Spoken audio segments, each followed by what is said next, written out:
شیخ الاسلام علامہ سلفی بڑے باروب اور جاہ و جلال کے محدث تھے۔ مذہبی اختلافات کے بعد شاہ نے مصر کے دربار میں آپ کا بڑا اثر اور اقتدار تھا۔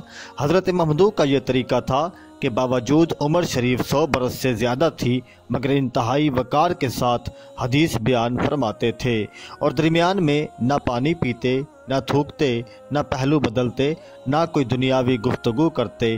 ایک مرتبہ بادشاہ مصر اپنے بھائی کے ساتھ آپ کی درسگاہ میں آ گیا اور درس کے دوران میں بادشاہ نے اپنے بھائی سے کوئی بات کہہ دی تو آپ کو اس قدر جلال آ گیا کہ آپ نے تڑپ کر بادشاہ کو جھڑک دیا اور فرمایا، ہم اس لیے حدیث نہیں پڑھتے کہ تم دونوں بھائی باتیں کرتے رہو۔